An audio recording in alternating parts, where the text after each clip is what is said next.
Hello and welcome to Money Reimagined. I'm Sheila Warren. Axie Infinity is one of a number of play-to-earn games that's been compared to both Pokemon Go and an NFT market. Users battle brightly colored creatures for in-game rewards that can be converted into cash. From 2018, when it was founded, to July of this year, Axie Infinity brought in a modest $21 million in revenue. That number exploded between July and August of this year, jumping nearly 23 times to $485 million. The transaction volume for the game recently topped $2 billion, and Axie's native tokens also have risen in value, approaching $4 billion.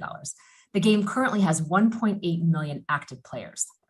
And one of the more interesting aspects of this phenomenon is that it was driven in part by a huge uptake in activity in a country that isn't necessarily known for being an economic giant, the Philippines. The Philippines is, on the one hand, a major gateway to Southeast Asia's ASEAN group of nations for overseas firms due to its large, young, and tech-savvy population.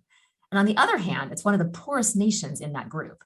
Over 11.7% of the Filipino people, who are primarily farmers and fisher folk, live under the international poverty line and have no forms of acceptable identification.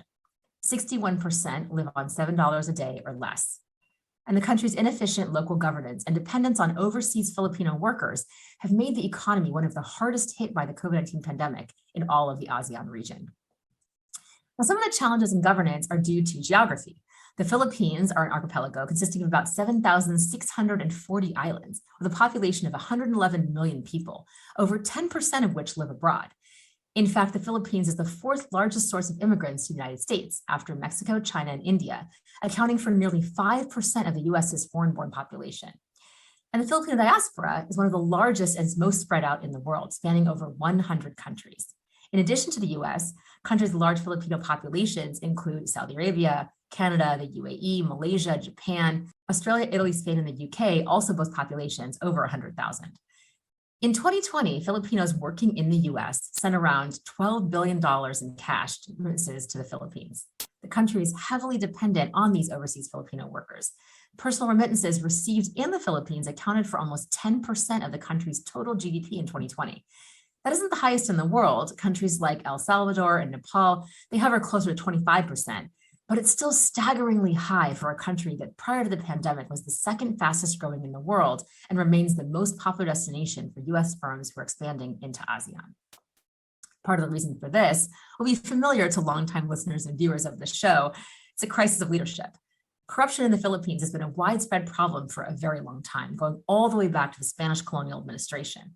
According to GAN Integrity's 2020 Philippines Corruption Report, the Philippines suffer from many incidents of corruption and crime in many aspects of civic life and across various sectors, including the police, judicial system, and politics. Transparency International's 2020 Corruption Perceptions Index ranks the country, along with Moldova, 115th out of 180 countries. And of course, anyone who reads the news will be at least baseline familiar with the trials and tribulations of the current populist president, Rodrigo Duterte, who took office in 2016 and immediately launched a controversial crackdown on illegal drugs that's left more than 6,000 suspects dead and alarmed many governments and human rights groups. In fact, the International Criminal Court launched an investigation into these killings, which has been stymied by the president's vow never to cooperate with the inquiry and never to allow ICC investigators to enter the country. So it seems fair to say overall, the Philippines isn't exactly a high trust environment, at least when it comes to the public sector. We're speaking today to two individuals who are deeply familiar with the Philippines and can shed light on the context in which Axie and other crypto opportunities have taken root. First, we're joined by Maoi Arroyo, who goes by Maoi. Maoi is a serial entrepreneur, impact investor, educator, and biologist. In 2018, she became the founder and principal of the Ignite Impact Fund, which is the first fund focused exclusively on eradicating income and access poverty in the Philippines. She's also founded a consulting firm and co-founded a social enterprise that now supplies pasteurized eggs to major hotels, a fashion brand that upcycles leather jackets into bags, a media company that promotes independent Filipino films, and a property development firm. We'll then bring in Leah Callon-Butler, director at Emfarsis, which is a consulting firm focused on the role of technology in advancing economic development in Asia Pacific. Leah is a co-founder and former chief impact officer for Intimate, a cryptocurrency focused on challenging institutional bias to bring trust, safety, and inclusion to the adult industry.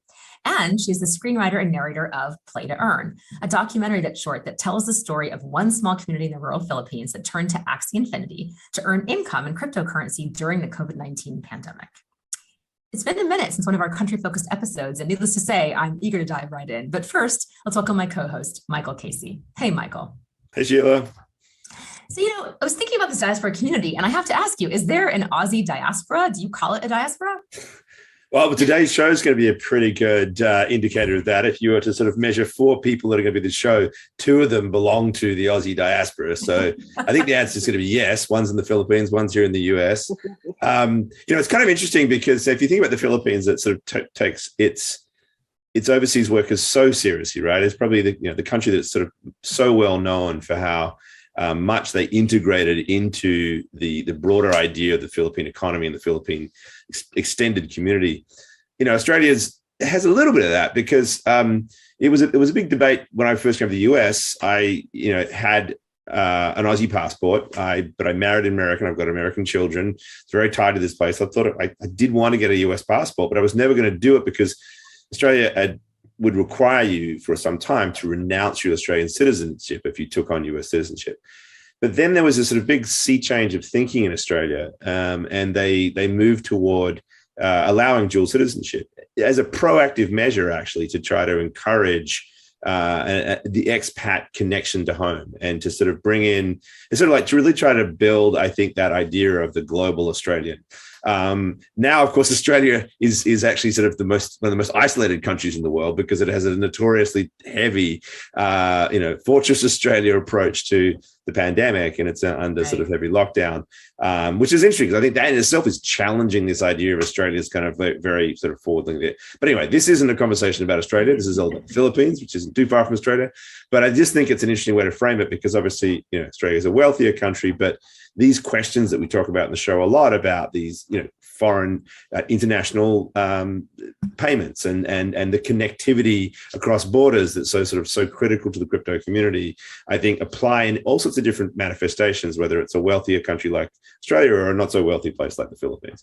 Anyway, why don't we talk about it's so interesting because I remember someone pointing out to me in my early 20s, I was like, oh, I'm an American expat, living in India. And she said, well, expats are what you call people from wealthy countries who move to poorer countries. When you go the other way, it's called an immigrant, and I thought, oh my God, like that's really powerful and correct, and true. And so I think the way we think about diaspora communities is really fascinating. We tend to use that, more for immigrant communities rather than expats who are kind of seen as these adventurers who leave their countries and go. It's a really, that dynamic is something I think it's important to keep in mind, because I think that the reason that people leave their countries differs. And if you're really looking and leaving because you want to have economic betterment and you're looking to basically create something that's going to give you access to a remittance corridor, send money back home to care for your family, to do whatever it might be, as opposed to striking out for adventure, it's a very different proposition. And yes, the policies in the countries are going to reflect that perspective. So all that being said, in addition to having a thriving diaspora community, the Philippines itself, Maoi, I'll direct this question to you and welcome. Philippines has thriving culture industry itself and tremendous opportunity within the country itself. How are things in the country economically today? And how significant do you think foreign money, whether it's the remittance corridor or whether it's just investments from foreign countries, like foreign nations, foreign investment firms, will continue to be both through this pandemic and beyond? Thanks for having me, Sheila and Michael. I'm really pleased to be here. The Philippines is, and thanks for giving that very accurate summary of my country. The Philippines is, I would say, an oligarchipelago. So 70% of the money that is spent in our malls is from OFW money. So that's from the diaspora. It accounts for that much of our economy as well. The best place to put up a small business is to put up a generic pharmacy right next to the remittance center, to the Western Union or the pawn shop where you're getting your remittances from, because that way you don't spend the money. You go straight from getting the money to pay for your healthcare, where I think 80% of Filipinos still pay out of pocket for their healthcare. So it's such that because you're spending all that money in malls and right beside the remittance center, 80% of our money goes to 19 families, right? So you're looking at a country where, yes, trust is an issue in politics, but it's also, it's interesting because we have sort of fourth industrial revolution technology. and yet we have sort of first industrial revolution. Think the robber baron era, where you had the Rockefellers, the Carnegies, the Vanderbilts, and they sort of live the good life, and everybody else is just working their butts off basically to survive and to earn a lot more money. You go live abroad for a while, or you go take some contract work. But at the same time, up north in the Philippines, it's called CEZA, the Cagayan Economic Zone, we registered 49 crypto exchanges, and it took a while before the SEC in the Philippines just wrapped its head around, can we offer this?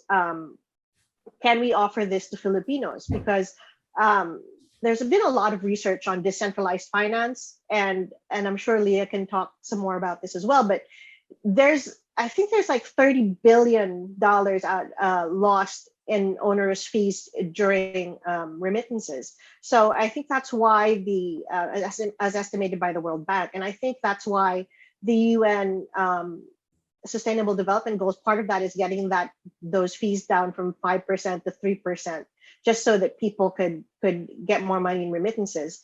I'm less interested in that and more interested as foreign money comes in, and how do you get the remittances working for people in the country, so that it's a choice whether you want to be an expat. So we're not immigrants, we're expats, right? It's a choice as opposed to, this is the only way my family and I will survive, right? So that means actually getting people to use blockchain, and in a country where we're dead last in terms of, if you look at the World Value Survey, trust in other people and GDP. So we're dead last in the world, right? So, and blockchain is supposed to be a very trustworthy technology. And since we love Axie, right? I mean, we love gaming. We're all, there's especially during the pandemic, there's not much to do, right? If you're blessed enough to be able to be stuck at home with a good internet connection, then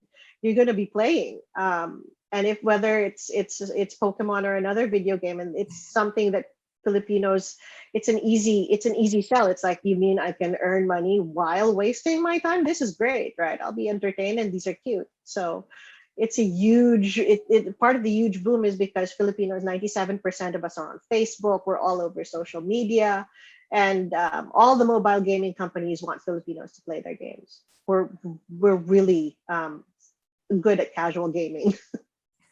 That's so fascinating and interesting, that it's a cultural phenomenon, right? Like gaming is something that is not, and is this generational, or does it really cross generations? You have a very young population in the Philippines for sure, unlike many countries in Asia where you have like Japan, the opposite of Japan, where like the issue there is that like everyone's older, right? And the birth rate is just ever negative and declining.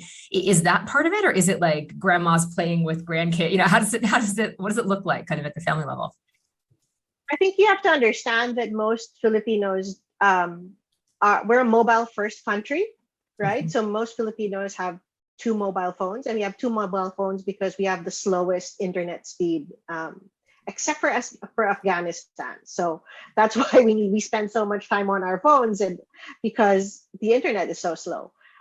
Given that, if you do have, if you're at the mall, or you have stable internet connection at home, which only 40% of the country does have broadband connections at home, then for a certain class of people, the class of people who grew up playing the Atari, right, who have some discretionary income because they had a travel budget which got torpedoed by the pandemic, right? And now it's like, oh, I could either redecorate my house or I could play this thing. It's easy for that sector of the population. I would say 60% of the country has never heard about Axie because it takes money to play that, right? Maybe they've heard it dimly, but they're playing other games, maybe, but very sporadically. Stuff that doesn't need a lot of internet. And again, it's a trust issue about, why am I giving these people my money, right? It just seems like any other game that you need to pay to play, and that's not going to fly in the Philippines. So it's interesting, though, that all the money generated by Axie in the Philippines even if just a portion of that, if you could just join the I don't know, 2-3% capital allocation of that for projects in the Philippines, right? You would actually get more players because you'd have a rising middle class. So it's not like grandparents are playing with kids. It's more like middle class, I would say kids, but middle class Gen Xers to millennials are stuck at home with their broadband, and maybe they binged everything on Netflix, right? So it's partially a cultural thing, definitely by the urban middle class. Super interesting. Leah, I'd love to bring you in now and just, first just to help us frame how to think about the economy in the Philippines and how you think about in the work that you do, the connection between the economic foundation that the Philippines has, which we talked about to some extent, and how that maybe paved the way for adoption of crypto as a general matter, but then also for Axie to have, and games, NFTs to have this sort of tremendous uptake.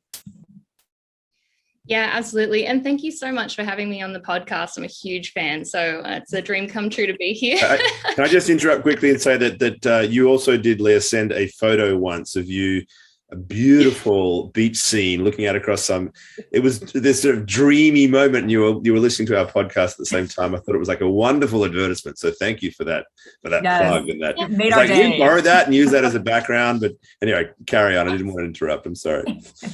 Absolutely. I transfer all rights to CoinDesk. No, it's probably a good way to frame it, actually, because I came to the Philippines in 2018 and I've never been based in Manila. I've always lived in rural areas.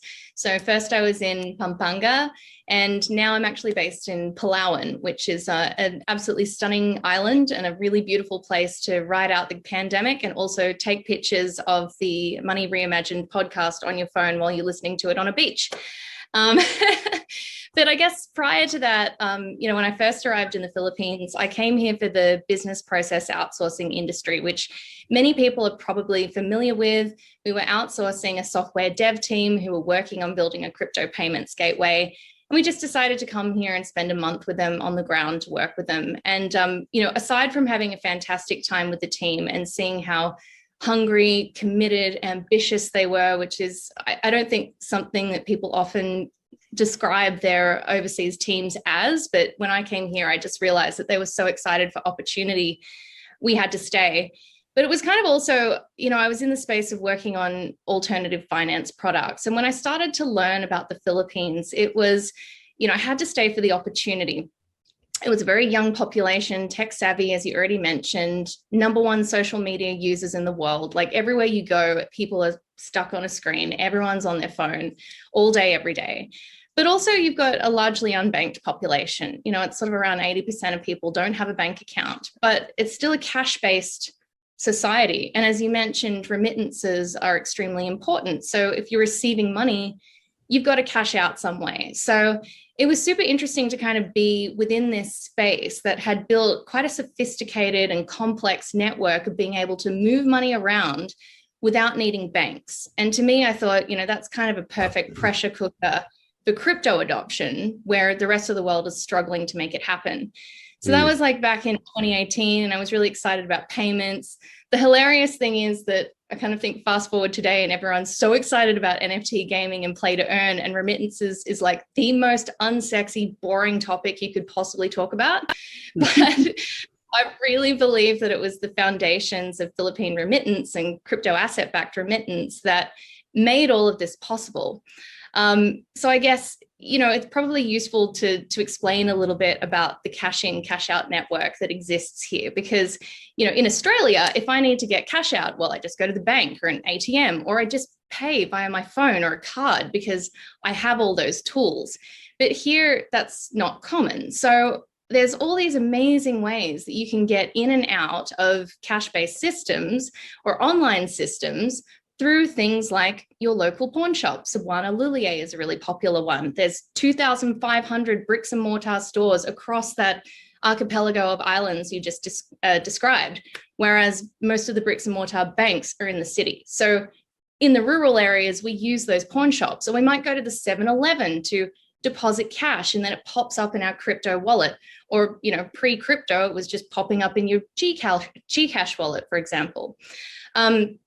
And I think that's kind of really important to understand about the culture. Like over here, it's not weird to reserve a ticket online and then walk down to the 7-Eleven store and pay for it in cash. Like that would sound so weird for someone in Australia, but here that's actually kind of normal and how people do it. So I guess when those sorts of cash in, cash out networks actually started to allow people to get in and out of crypto, that really for me sets the foundations for something like play to earn to take off here, because it wasn't so new for people. I mean, I guess I can keep going on, but you might have another question. I was very sort of, you've sort of half answered the question I was going to ask about, like, what is it that's unique about the Filipino circumstances that led to the Axie phenomenon.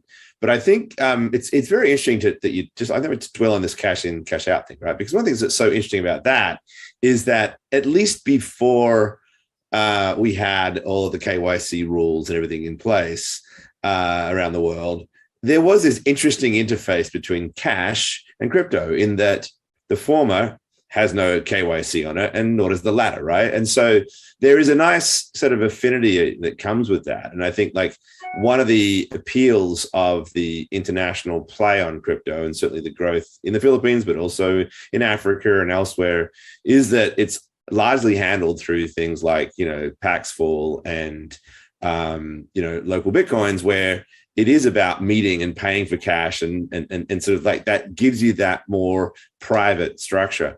Is that still in play, or is it now a largely KYC'd kind of environment where everybody, whether they're paying with cash or not, has to sort of like identify themselves and buy their Bitcoin or their, game tokens or whatever?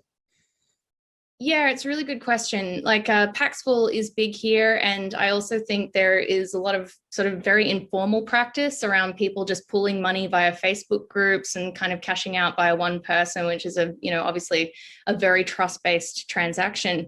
But we also have BSP licensed exchanges. So the BSP is the Banco Central in Filipinas, which is our central bank. And they do have licenses for any kind of institution that is servicing Filipinos within the country. So that's the likes of coins.ph. Everyone likes to point to coins.ph. They've had incredible adoption. I think it's at 16 million users now is their latest stat. Which is absolutely nuts for a crypto wallet, if you compare it around the world. But then you've also got the likes of BloomX, there's PDAX. We do have a number of these licensed exchanges that they're regulated, they're compliant, and they're very much, operating in a very compliant manner here in the Philippines. Things like BloomX, for example, they've been particularly forward thinking. I'm jumping ahead here, but they were the first to offer a direct pair between SLP, which is the reward token that you earn in the game Axie Infinity, and Philippine pesos. So that happened, toward the end of 2020, I think, or early 2021, and was an incredibly forward-thinking thing. Like here you have this BSP licensed exchange that is offering a direct pair with, a largely random in-game token that people are earning in such great volumes that the demand was there. And I think, that's bringing a level of legitimacy to this movement, which is really helping propel it forward. Yeah, I would throw a question at Maoi on this, but just to make one quick observation. In the very early days of Bitcoin, before proper exchanges were created, one of the ways that people were actually exchanging it was through Linden coins, which was in Second Life. And they created these mechanisms. And so you'd have this in-game token that had some value within Second Life, and you would pay for them. And it's just amazing that kind of, just sort of automatic, organic way in which communities that are interested in exchanging create currencies or create currency exchange things. It sounds like the Philippines is rich with that kind of experimentation and creativity, which I think is fascinating. And so I was just wondering whether, Maoi, you'd be able to elaborate on that bit, and like, what is it about, like what makes this sort of creative response to the various technologies and ideas that pop up around moving money around? Well, I'm glad that you mentioned Second Life as a gamer also, because one of the things about Second Life, that old game, was that about 80% of the content of that game was user created. So people would be paying Linden dollars, this virtual currency, because somebody had designed a really nice costume for their character or built something for their Second Life house. And Filipinos are really good at that. Like, we will design stuff. We're very creative. It's very rare to find someone in the Philippines who doesn't either sing, dance, or have some sort of artistic skill. We do have a lot of audience members as well, people who you don't want to sing and dance, but we're typically a very creative people. And I'm sure Leah knows that karaoke is never far, especially by the beach. But all of the bands I'd ever listened to in Singapore were always Filipino bands. It was a good. That's true. Yeah. And I think that it's really interesting that Leah points out the expansion of Axie and how you can translate that to money. It's just that people used to, it's just the padala system. It's like, you're going home to the Philippines or you're going to the US, could you just, hand this off to my cousin? So there have been all of these traditional ways to, it's not weird for Filipinos to hand some money off to do this, or like, you have a US bank account. Yeah, same thing. I mean, you have a US bank account, yes, with my cousin who's in the US, and I'll just tell her you trust people, you have to, usually family members. What I'm really looking forward to is that if Axie sort of grows to build trust in the sort of asset class of tokens, because Bitcoin is, and I think deservedly so, getting a bad rap for, I think it's in between Norway and Argentina is one of the 30th largest energy consumers in the world. It's a bit like gold, right? Bitcoin. It's like you can just exchange it, but it's this shiny thing that we think has value.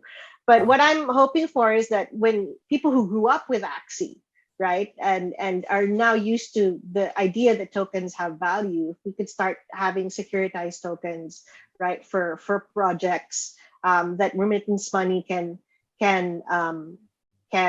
fund, right? Because people don't want to invest in Manila, right? I want to invest in Palawan, right? I want to invest to preserve the coral reefs, because that means better tourism, which means better income for coastal communities, bringing people out of extreme poverty. And so President Duterte, where he's going after all the illegal drugs, that's a symptom of the poverty, right? I mean, because if you live on less than $1 a day, you will have to find some violent entrepreneurship when non-violent entrepreneurship doesn't make you as much money, right? So you don't want to force people into that.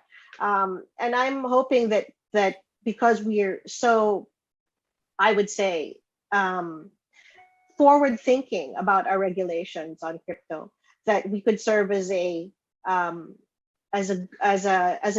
example in the development world also about how you can innovate development financing, how you can provide and guarantee additionality because of blockchain.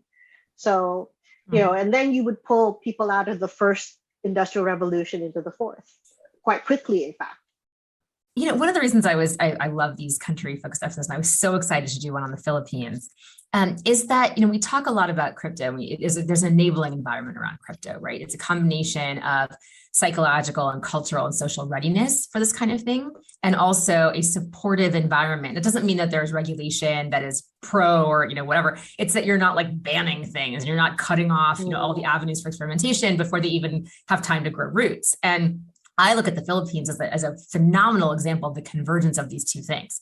You have a young, tech savvy, I would call like designed to be crypto native, honestly, population, right? When I think about crypto natives in the US, I think about like my kids, I don't think of that, but I think about it in the Filipino population. I feel like it's just going to be so much faster, that adoption curve, because of some of the things that you both have touched on and talked about, that I only know about from reading a lot about this, right? It's fascinating to hear this. And then in combination, you've got a government that is looking for alternatives in this relatively low trust environment where you have, I love that, what did you say, oligarchipelago? What did you say? I love that term. Oligarchipelago. Oligarchipelago. I was going to struggle on that one. Oligarchipelago. I love that term. I think it's hilarious, but it's also like that's a big problem. You know, when you think about robber barons and kind of the legacy that they left in this country on everything from the state, politics, philanthropy, investments, like where investments were made in infrastructure, all of that was determined by a handful, honestly, of people who all kind of knew each other. And that's not great for the rest of the people. So to have an idea that there's this entire new economic opportunity that is available regularly to most people that already have the tool, namely a mobile device that they need in order to engage with it, is, I just think, tremendously exciting. So what is your sense, either of you, if you have a sense of, you know, how those in power, like the government, regulators, that kind of, those kinds of authority figures, how they see this? Are they really bullish on it? Are they nervous about it? Because we've hinted that there's some support of this and this idea this could be kind of a gateway to more opportunity. Things like, could we use this to fund biodiversity and other kinds of things that are critically important to the Philippines? Do you have a sense of if that's the perception, or is this really something that's still kind of seen as a novelty game that's played by people that, yes, it has value, but maybe it's here today, gone tomorrow? What's the sense? Yeah, I mean, I guess I can take that one, but I'd probably take it back a step, because I think the real opportunity that is being offered by play to earn as well as Web3 is this idea that you don't necessarily have to be contained by what's happening, you know, based on the place that you were born or the family that you grew up with or the regulations that are happening at a broader level. Web3 is really allowing this opportunity for people to participate no matter who they are and where they come from. I mean, one of the things that I think is really interesting to think about is the rise of the metaverse Filipino worker. You mentioned the OFW before, the overseas Filipino worker. I mean, now there's this idea of the metaverse Filipino worker where they don't have to leave home via train or plane or boat or bus. You know, a lot of people, it's not just international, they have to go province to province, or they have to leave their home in the province to go to the city. Now they don't have to, they can stay at home and be with their families and not pay that emotional tax that's required in terms of loneliness to leave home. So I think for that, like that's for me what the real question is. Like, when everyone was focused before on making remittances cheaper and faster, that was the symptom. It wasn't actually the cause. And the cause is that there wasn't enough good jobs and enough income for people to earn in their own home, where they're born, where they live, and to be able to use their talent in appropriate ways. So I think that's what's exciting for me. Like, a lot of people focus on Axie, but also we just heard that MetaMask hit 10 million users globally, and 20% of those are in the Philippines. So these are people who are actively using not just play to earn games, but DeFi protocols and, you know, more advanced crypto exchanges as well. So I really feel that the conversation is turning to, you know, what is the problem here that should be solved? And can these technologies kind of meet that problem where it is, rather than, you know, trying to put a Band-Aid fix on, I guess, what was the issue in the first place? I mean, I love the way you took that, Leah. And I'll say, you know, this is one of my frustrations when people are so hyper-focused on the US, is the US, both socially, culturally, and from a regulatory perspective, is behind a lot of other countries in terms of ease of adoption, readiness of adoption. People immediately understand why things like NFTs are interesting, why tokens have value and can have value in other places. And the adoption curve, again, is fast, and you don't have this kind of legacy structure that makes it really challenging to know how to operate. And so it's interesting to me that so many builders in this space are like obsessed with what's going on in Washington right now, like obsessed to the point that it's like, look at Twitter and it's just crazy, depending on how you curate your feed, I suppose. It's just going nuts with like micro analyzing every single word said by anybody in the United States, right, who's in a position of regulatory or other authority. Whereas meanwhile, look at what's happening. 20% of MetaMask wallets are in the Philippines. I mean, that is, if you say wallets or users, I mean, we don't know, right? We don't really know. That is astonishing. That is an astounding statistic. And so I just think as a community, we have to recognize, who are we building for, right? Like, who are we building for? How are we thinking about the needs of other communities beyond those who are, in some cases, the builders themselves? How are we encouraging innovation in other environments that know and understand different cultural contexts? But Maoi, I wanted to make that point, but just Maoi, hand it over to you to kind of get your thoughts on this and how you're thinking about all of this and this idea of the metaverse foreign worker. And I love this. What do you think? I'm in violent agreement with Leah. I really think that a trust tipping point is coming upon us like a tidal wave, and it'll happen. And I think that it will freak the old mainstream guys out. So we have OMGs, right? The old mainstream guys who made their money in retail and real estate, right? The very brick and mortar. And then we have the second generation, the COOs, right? The child of owner. This is their title. And they're more, they want to get in on this, right? But it's kind of disingenuous to think that all this change is going to happen without necessarily some sort of transfer of power, and they know like that, right? So they're starting to think of like, can I co-opt this? Can I innovate by acquiring, right? Can I have a Rockefeller token or a Carnegie token or something that, because they own the banks, right? They own the banks. So they're thinking it would be great to have more people banked, but they should be banking with me, not this weird stuff, right? So there's a little bit of, I guess, worry and dysfunction that like this could really become a thing, because people had this sense with BPO, with outsourcing before, like this sounded crazy before because, I don't know if I wanted to invest in it, but now it's starting to pick up. So we'll see how that shake out, because I mean, just to use the US metaphor, really the opportunities there is for a Ford, right? And innovators like the Wright brothers, which is the thing that really brought in the early 20th century, which brought massive growth to the US. And it's the same thing you're going to see in a more Asian example when South Korea was a backwater after the war. Now we buy our phones from them because Koreans invested in Koreans, right? The Taiwanese invested in Taiwan. And it's going to be time when the Filipinos start investing in ourselves. And maybe we're going to do that with securitized tokens when we can finally buy them.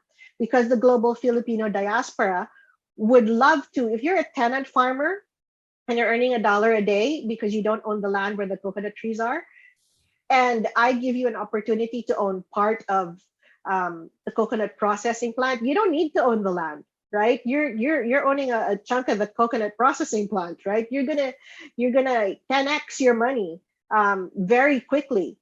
So if you're going from $1 to $10 a day, that's wonderful. And it's a matter of the government actually being forward with the regulations, but also the trust hurdle the trust tipping point is going to come. We'll just have to see what happens. Wait for the next chapter. Unfortunately, we're going to have to wrap in a moment, but I just wanted to, Sheila, just say a couple of words because I find this stuff fascinating. And I mean, I remember we had Bill Ty on the show some time ago, that legendary investor, and very early, it was close to Philip Rosedale, who founded Second Life, and they talked about how they just sort of like imagined what money and sort of the creation of this kind of environment would sort of basically spawn the communities that then would come under Second Life. And what I'm loving about this real life version of this is the intersection between gaming and solutions for money, solutions for investment. And it just gets me thinking about where innovation comes from. We create these very rigid models, like we have innovation strategists and sort of these very formalized roles within companies here in the US. And everyone looks to Silicon Valley and they talk about disrupt. There's all these buzzwords, right? And it's all very deliberate and sort of procedural and thought through. Whereas this all sort of organic creativity thing that is just like, well, who says I have to do it this way? We're going to do it that way. It is sort of like something that is born out of necessity. Sometimes it's also born out of, a creative culture, but it's also born out of, just suddenly this weird intersection of tools and ideas. And then that's what I'm getting a sense of in the Philippines. I find it extremely encouraging because, this is a social technology, right? This is a technology, as all money is a social technology, that is born out of the interactivity of human beings. It's not something that you go into a workshop and build for yourself. You build these things collectively. And I think that's just a really fascinating word. I love the OMGs and the OFWs and the MFWs. Like, you guys are also, incredible inventors of acronyms from the sounds of it, Maoi. So I think that's a way of memeing, right? I remember Maoi when we met in Davos, gosh, like almost 2 years ago, we were talking about digital currency as a general matter, and we're talking about central banks and whether central banks are going to be moving into the space and whether crypto is going to take a foothold. And this was before any of the NFT stuff blew up in any fashion. That was kind of like, it was CryptoKitties days, right? So it was a very, very different time, and they were just kind of a novelty item. And we could see there was going to be something there. We weren't quite sure what it was going to look like, and and if it was going to really take. And this is just an incredible example, I think, of how when you combine, again, a culture that is ambitious and hungry, and that is not afraid of technology and is digital, super digitally native, mobile native, crypto native, I'd even say, like, just psychologically crypto native in that way. And you combine that with an environment in which you aren't really hampered by a lot of concerns about, being banned or there's a taxation thing happening. We haven't talked about in the Philippines. There's a big taxation thing happening there around what happens when you flip your NFT and you realize all this gain. That's not unusual. And we've spent, other episodes talking about taxes. The Philippines is not immune to taxation and tax issues. However, there isn't this concept of, cutting off innovation or being worried that your entire fortune is suddenly going to, vanish overnight, or you won't be able to sort of use those tokens in other ways or a secondary market around them. That's not really a concern at this time, at least. And so I think that it's fascinating to watch what adoption curve looks like in such environments. And that's kind of what, so many of us who are in this space are excited about. It's the creation of economic opportunity. People didn't have it before through a combination of low trust that's brought about by corruption, this oligopolistic behavior, and just kinds of economic realities, whether that's around whether it's around, land ownership, whatever, property rights, whatever it might be, that's preventing vast smarts of super smart, ambitious, excited people from really, creating an opportunity. So I love this idea that we can kind of start thinking about the immigrant expat thing and almost put that to the side and say, you can now use your skills and talents where you are, not pay that emotional tax you talked about, Leah, and create a livelihood and better standard of living for not just your family, but the entire culture. So to me, and particularly, with the focus in the Philippines on biodiversity, it being one of the most prosperous in terms of natural resources countries in the entire world, there is tremendous, I think, opportunity for us to be looking at the Philippines as a leader in this space. And so thank you both, Maoi Arroyo and Leah Callon-Butler, for joining us today. As always, my co-host, Michael Casey. Thanks everyone for listening and viewing, and stay tuned next week for another episode of Money Reimagined.